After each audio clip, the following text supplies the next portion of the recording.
Clear कर लूं, ठीक है, क्योंकि आप ही अकेले नहीं हो ना, इसमें इतने सारे लोग और भी हैं, तो हमें हर एक को देखना है। दूसरी बात, आज आप इस बेटी के लिए ऐसा सोच रहे हो, कल को इसको बड़ा होना है, जब ये 9 से 15 साल के 9 से 13 साल के बीच में आएगी, पीरियड शुरू होंगे, उसके बाद इसकी शादी भी करनी है। अब सब कुछ सोच के चलो। अब बहुत सारी बच्चियों की किडनी फेल होती है, हमारे पास 25 साल की कोई लड़की भी है, 18 साल वाली भी है, उनकी भी किडनी फेल है और वो ट्रांसप्लांट करा रहे हैं। तो आप सोचो शादी कहां होगी, शादी कौन करेगा? शुगर वाली लड़की की शादी करनी मुश्किल हो जाती है जिसको इंसुलिन चल रही हो, शुगर वाले लड़के की शादी करनी मुश्किल हो रही है। तो फिर कहने का मतलब यह है, हमें अल्टीमेटली जो सीखना है वो ठीक कैसे हो सकते हैं वो सीखना है। कोई भी बीमारी हो, बीमारी कोई भी हो, किडनी हो, लीवर की हो, कैंसर की हो, इवन की मैं तो चश्मा लगेगा भी बीमारी मानता हूं। आप लोगों को चश्मा नॉर्मल लगता होगा, मैं तो चश्मा लगेगा भी बीमारी मानता हूं कि चश्मा भी क्यों लगा रखा है भाई, उतर सकता है जब। हर चीज ठीक हो सकती है, पहली बात डाल लो। जो मैंने बोला कि जो चीज हम पैदा हुए उस टाइम से है तो ठीक नहीं हो सकती, जो पैदा होने के बाद आती है तो लगभग 98-99% ठीक की जा सकती है। पहली बात, पहले तो विश्वास करना पड़ेगा। अब वो ठीक कैसे होगी, उसके लिए बॉडी में एक हमारी कहावत है ना, जैसा डालो अन्न वैसा होगा मन तन। अब अन्न का मतलब गेहूं है आपकी नजरों में, यह प्रॉब्लम है।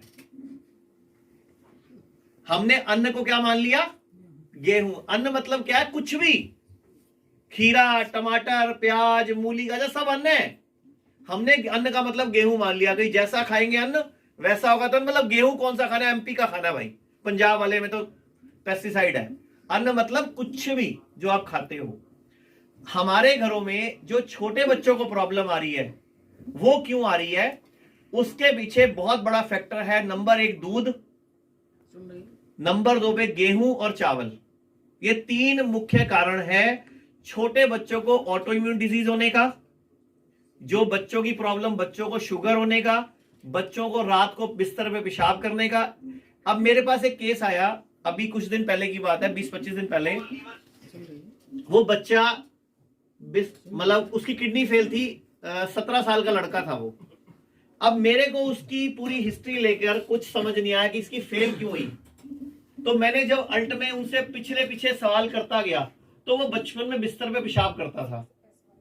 अब जब बिस्तर पे पेशाब करता था तो मम्मी ने एक डॉक्टर से लेके उसकी दवाइयां खिलाई, 3 महीने कोर्स कराया। अब पेशाब करना उसने बंद कर दिया, लेकिन किडनी फेल हो गई। हमें क्या जरूरत है ऐसा दवाई से रोकने की? आप आयुर्वेद का एक सूत्र समझो। आयुर्वेद क्या कहता है कि जो भी हमारी बॉडी कुछ करती है तो हमें उसका पहले देखना पड़ेगा इसका फल क्या है। जैसे हमें बचपन में पैरों में फोड़े निकला करते थे, फुंसियां होती थी, पैरों पे फोड़े और फुंसियां होती थी, तो अच्छे थे भाई वो। उससे आपके शरीर में फोड़ा होते थे, पस निकल जाती थी, गंद निकल जाता था। जब से वैक्सीनेशन का सिस्टम आया वो फोड़े अंदर हो जाते हैं, अंदर ही फटते हैं, और हम कह रहे हैं कैंसर। कैंसर क्या है, ट्यूमर क्या है, गांठ क्या है, वही फोड़े ही तो है, लेकिन अब वो ऊपर नहीं हुए, अंदर हो गए। तो हमें फोड़ा, फुंसी, उल्टी, दस्त, जुकाम, बुखार ये मित्र है, पहले तो ये समझना पड़ेगा। बुखार हमारा मित्र है, और आप लोग बुखार आने पर फटाफट दवाइयां खाते हो उतारने की। जबकि बुखार क्यों चढ़ा, बॉडी ने अपना टेम्परेचर बढ़ाया, शरीर ने खुद अपना टेम्परेचर बढ़ाया अपने अंदर के गंदे पित्त को फूकने के लिए। मतलब अपने अंदर की गंदगी को शरीर ने खुद फूकने चाहने के लिए अपनी टेम्परेचर को बढ़ाया। अभी जो आप गर्म पानी के टप में बैठ रहे हो वो क्या है, आप भी तो अपने शरीर के टेम्परेचर को ही तो बढ़ा रहे हो। बुखार क्या था, अगर बुखार आया था और आपने बुखार को जबरदस्ती उतारा तो ही किडनी फेल हुई, तो ही कैंसर का जन्म शुरू हुआ, तो ही लीवर खराब शुरू हुआ, तो ही आपको और रोग आए। बुखार को मत उतारो ना। आप बुखार के टाइम पे ये पूछो करना क्या है, बुखार पे करना क्या है वो पूछो। फोड़ा, फुंसी, उल्टी, दस्त, जुकाम और बुखार ये मित्र है, पहले तो ये समझ लो, आप भी समझ लो और जो आपके रिश्तेदार हैं, जानने वाले, उनको भी समझा दो कि ये बुरी चीज नहीं है, ये हमारे भले के लिए आए, पहले तो ये समझो। दूसरी बात, ये जो गर्दन से ऊपर का हिस्सा है, गर्दन से ऊपर का हिस्सा है, आपको लगता है ये इंटेलिजेंट है। मैं आपको बोल रहा हूं गर्दन से नीचे का हिस्सा इस गर्दन के ऊपर के हिस्से से हजारों गुना ज्यादा इंटेलिजेंट है। अगर आप किसी शादी पार्टी में जाते हो और आपको उल्टियां लग जाती हैं, तो आप मॉडर्न डॉक्टर के पास जाते हो, वो क्या बोलता है? फूड पॉइजनिंग हो गई। आप शादी पार्टी में जाते हो, आपको उल्टियां लगती हैं या पोटियां लगती हैं, तो डॉक्टर क्या बोलता है? उल्टियों पे क्या बोलता है? आपको फूड पॉइजनिंग होगी। ये शब्द ही गलत है। आपकी बॉडी इंटेलिजेंट है। बॉडी ने कहा कि मुझे नहीं चाहिए, निकाल के बाहर फेंका, उल्टी लगा दी। तो भैया धन्यवाद बोलो भगवान का, आपकी बॉडी इंटेलिजेंट पड़ी है अभी भी। आप कहीं बाहर का खा के आए, शादी का, पार्टी का, किसी ढाबे से, किसी होटल से, आपको पोटियां लग गई। आप क्या करते हो? फटाफट गोली खाते हो रोकने वाली। अरे भैया कोई हीरे मोती थोड़ी गिर रहे थे जिनको रोकना था। क्यों रोका? बॉडी कर रही है ना, जो करने दो ना। आपको प्रॉब्लम पता क्या है? आपको लगता है कमजोरी आ जाएगी, कुछ खा लो, और खाओगे फिर निकल जाएगा, क्योंकि बॉडी क्या कह रही है? मुझे थोड़ी देर खाली छोड़ दो, मुझे अपने अंदर रिपेयरिंग करनी है। बॉडी का इशारा समझो। अगर आपको उल्टियां आ रही हैं, तो आप क्या कर रहे हो? कुछ आपको लगता है कुछ कमजोरी ना आ जाए, इसको उल्टी को रोक लो। अरे कमजोरी नहीं आएगी, आपकी आंत निकल के बाहर नहीं आएगी, उल्टी में सिर्फ गंध आएगा। तो आपको उस टाइम पे सिर्फ उस गंदगी को निकालने वाला प्रोसेस अपनाना चाहिए। उल्टा आयुर्वेद में वमन स्पेशल एक प्रक्रिया है, उल्टी कराई जाती है। जब पेशेंट को, आईबीएस के पेशेंट को, गर्ड के पेशेंट को उल्टियां कराते हैं हम स्पेशल, ताकि उसका एसिड हम निकाल सकें। तो छोटी छोटी बातें हैं, सिर्फ समझने का फर्क है।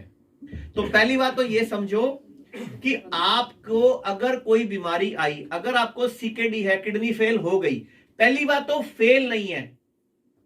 आपको बार बार ऐसा बोला जाता है फेल फेल फेल फेल, ताकि तभी तो आप डरोगे।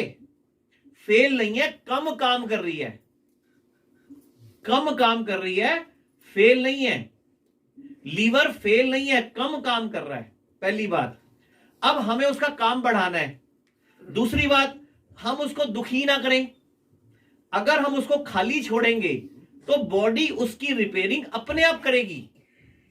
जैसे हम उपवास कर पाते हैं, हम आपको क्या बोलते हैं? 2 टाइम का खाना खाओ। आप लोग याद करो, पुराने टाइम पे भी लोग 2 टाइम खाना खाते थे। सुबह घर से खेतों के लिए निकलते थे, खाना खा के, और साथ में एक पोटली सी ले जाते थे, या घर पे आके शाम को खाते थे। ये अंग्रेजों ने बनाया 3 टाइम, सुबह दोपहर शाम। और आप 3 टाइम भी नहीं, आप चेक करो, आप 7 टाइम खाते हो। सुबह उठते ही, फिर नाश्ता, फिर बीच में, फिर लंच, फिर बीच में, फिर डिनर, और फिर रात को सोते टाइम दूध का गिलास, क्योंकि मेरा दादा भी पी के सोता था। अब दादा नहीं है भाई इस टाइम पे। श्रीवास्तव जी, पास करो।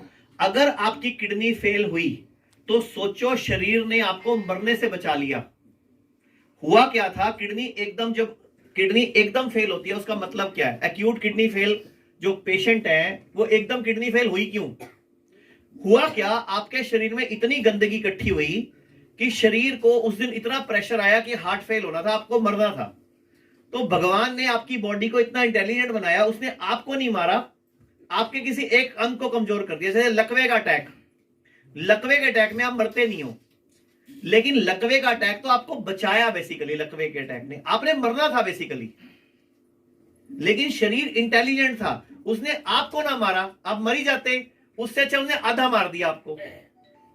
ऐसे ही किडनी फेल, आपको मरना था, आपको मरने की जगह सारा एनर्जी, सारा जोर उस दिन किडनी पे लग गया।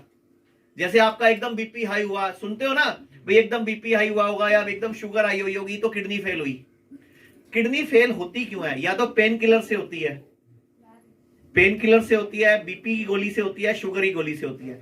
और किडनी फेल जो है आप लोगों की, वो आपकी दवाइयों से हुई है बेसिकली।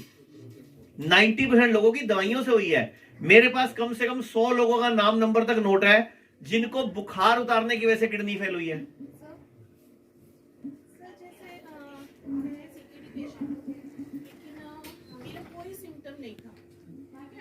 और लास्ट ईयर जनवरी में रूटीन चेकअप कराया, तो रूटीन चेकअप में मेरे उसमें क्रिएटिनिन हाई था। कितना था? 5.5 था। ठीक है, आपको कोई दिक्कत आ रही थी? सर मुझे कुछ भी नहीं था। तो आप खुद गए ना चल के उनके पास? डॉक्टर के पास गई, उन्होंने बोला यू हैव CKD5। ठीक है, और आप ये मेडिसिन खाइए। ठीक है, यही रख दो बेटा, इधर आ जाइए, ऐसे नहीं आएगी। ठीक है, वही रख दो, वही रख दो। ठीक है, आप ये मेडिसिन खाइए और मुझे हर मंथ आप चेक कराते रहिए। मैं हर मंथ उनके पास विजिट। आप उसी टाइम जब आपको कोई दिक्कत नहीं थी, परेशानी नहीं थी, आप उसी टाइम अगर किसी सयाने समझदार जिनके पास नॉलेज है, किसी आयुर्वेद वाले या नेचुरोपैथी से मिलते, तो वो आपको नेचुरल तरीके से बॉडी को डिटॉक्सिफाई कराते और वही क्रिएटिनिन 5 का अपने आप 1.5-2 आ जाता। लेकिन हम भी परेशान इसलिए हैं कि हमें रोज के कम से कम 100 से 150 फोन आते हैं। अभी शनिवार को मैंने एक वीडियो बना दी किडनी के ऊपर, शायद आप थे उसके अंदर। एक हर्ष था, हर्ष कहाँ है? नहीं है। 4 पेशेंट थे, मैंने 12 वीडियो बना दी। 1,80,00,000 लोगों ने वीडियो देख ली। आप हैरान हो गए। अरे सर, ताली बजाने वाली बात नहीं है। प्रॉब्लम क्या है, हमारे लोग अकाउंट में पैसे जमा कराने दे रहे हैं, हमें हॉस्पिटल में एडमिशन करो, हमारे पास जगह नहीं है। मैंने फिर अभी एक वीडियो दोबारा बनाई कि मत आओ, हम घर पे सिखाते हैं आपको क्या करना है। हुआ क्या, 1,80,00,000 लोगों ने वीडियो देख ली और कम से कम 5,500 लोगों के नाम लिखे पड़े हैं जो कह रहे हैं जी आपका सीट खाली हो, में बुला लेना। भैया हमने हॉस्पिटल इसलिए नहीं खोला कि हमें ठीक करना है, हम चाहते हैं आप लोग सीखो और खुद करो घर पे। तो अब मैंने आज क्या किया, आज मैंने अभी वीडियो बनाई है जस्ट 15 मिनट पहले, उसी वीडियो के जवाब में कि आप लोग इतने परेशान हो रहे हो क्योंकि किडनी फेल के भारत में 1.5 करोड़ लोग हैं। भारत में किडनी फेल के लगभग 1.5 करोड़ पेशेंट हैं, जिनमें से लगभग 80-85 लाख लोगों का डायलिसिस चलता है हफ्ते में 2 बार या 3 बार। तो मैंने क्या वीडियो बनाई अभी, उसमें डाइट चार्ट बताने के बारे में बताया, पूरे इंडिया में जो क्लिनिक्स है उनके बारे में बताया, मैंने दवाइयां भी दिखा दी, मैंने जड़ी बूटियों के नाम भी बता दिए, पुनर्नवा, मकोए, कासनी, त्रिफला, जो हम जड़ी बूटियों में डालते हैं। मैं कहा या तो खुद दवाई बना लो अपने आप, भाई ये खानी है, नहीं तो क्लिनिक जाके ले लो, और एक घर में सिर्फ टप ले लो, अपने पानी का टप ले लो और 40 डिग्री टेम्परेचर रख के उसमें बैठो। तो मैंने उनको घर के लिए सिखाया कि मत आओ यहाँ पे। डॉक्टर साहब, बड़े शहरों में कम से कम बम्बई का भी हक है, वहाँ आपका एक प्रोग्राम हो जाए, मैं जिम्मेदारी लेता हूँ, प्रोग्राम भी कराता हूँ, हॉस्पिटल ऐसा आप तरबियती आपको करा दें। मैं आपको बताता हूँ, मैंने 3 दिन के अंदर मैंने 9 हॉस्पिटल फाइनल किए हैं जो हम खोल रहे हैं, जा रहे हैं हम नहीं। उसमें मुंबई कर दिया, उसमें मुंबई का नाम है, उसमें असम का भी कुछ प्रोग्राम है। आसाम में हमने एक क्लिनिक खोली थी, वही नहीं चलती सर। आसाम से हम गुवाहाटी से आ रहे, मैं ऑलरेडी श्रीनगर से छुट्टी, वहां पे हमारे जो डॉक्टर गए ना, वहां प्रॉब्लम क्या है, वो माफिया है, वो नहीं चाहता कि लोग डायलिसिस से मुक्त हो, वो नहीं चाहता कि आपके किडनियां ट्रांसप्लांट हो, वो चाहता है कि आप लोग ट्रांसप्लांट कराओ। इवन की इतना बड़ा कारोबार है, 1 लाख करोड़ का कारोबार है भारत में ये डायलिसिस का और ट्रांसप्लांट का। और ये इनकी पढ़ाई ऐसी है, ये शुरू से ही चीटिंग से शुरू करते हैं, डिग्री में भी इनके नाम में चीटिंग है। अब एक आयुर्वेदिक डॉक्टर क्या डिग्री लगाता है बताओ? BAMS, bachelor of Ayurveda medicine and surgery, है ना। होम्योपैथिक डॉक्टर का लगता है BHMS। एलोपैथी डॉक्टर की डिग्री पता क्या होती है? BMBS। लेकिन आज तक पढ़ी है कहीं आपने? क्या लिखते हैं वो? MBBS। अब MBBS लैटिन वर्ड है, तुम इंडिया में बैठे हो कि लैटिन वहां बैठे हो तुम यूरोप में? तो प्रॉब्लम है ये बनाना चाहते हैं। हाँ जी, सारे लोगों की इच्छा होती है, परिवार वालों की, MBBS ही लड़का मेरा पैदा हो, जबकि डिग्री के सर्टिफिकेट ऊपर BMBS लिखा हुआ है, बैचलर डिग्री है वो भी, जैसे आयुर्वेदा डिग्री है। और एक और बड़ी बात, जितने भी डॉक्टर बनते हैं एलोपैथी में, उनके पूरे के पूरे 5.5 साल के अंदर डाइट का चैप्टर ही नहीं है। क्या खाना चाहिए, क्या नहीं खाना चाहिए, क्या ज्यादा खाना चाहिए, क्या कम खाना चाहिए, किस चीज के साथ किस चीज को खाना चाहिए, वो चैप्टर ही नहीं होता उसके अंदर।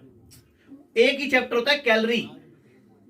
चपाती में 100 कैलोरी होती है, ब्रेड में भी 100 कैलोरी होती है, अंडे में भी 100 होती है, और तंदूर की रोटी में भी 100 होती है। ये कैलोरी चैप्टर है उसमें कहां लिखा हुआ है? आपको पता है कभी भी दूध के साथ कोई फ्रूट नहीं खाना चाहिए। आयुर्वेद में कितने साल से बोला जा रहा है, लेकिन आप सब लोगों ने क्या कर रखा है? गर्मियों में मैंगो शेकों की रेल बना रखी है आप लोगों ने। तो फिर किडनियां फेल होनी है आपकी। सारे मैंगो शेक पीते हो, सारे आप बनाना शेक पीते हो, शादियों में जाके पपीता शेक, अनानास शेक, लीची शेक, चीकू शेक, अरे कुछ तो छोड़ दो। ओरियो भी आ गया। कभी भी गर्म और ठंडा इकट्ठा नहीं लेना होता। वो भी आप शादियों में क्या करते हो, कभी जो नमक है ना, नमक हमेशा जो नमक ये बना था, जो ये कैप्टन कुक टाटा सूर्या का जो नमक है, ये कच्चा खाने के लिए नहीं बना था, ये पकती हुई सब्जी में डालने के लिए बना था। और हमारे शरीर को एक दिन में 2 ग्राम से ऊपर नमक नहीं खाना होता। कितना? और हमारे घरों में क्या है, दही पे भी, सलाद पे भी, फ्रूट पे भी, रायते में भी, हर जगह पे नमक। कोई नहीं मिलता ना, लोगों के जख्मों पे भी नमक डाल देते हैं। इतना नमक खाते हो आप लोग।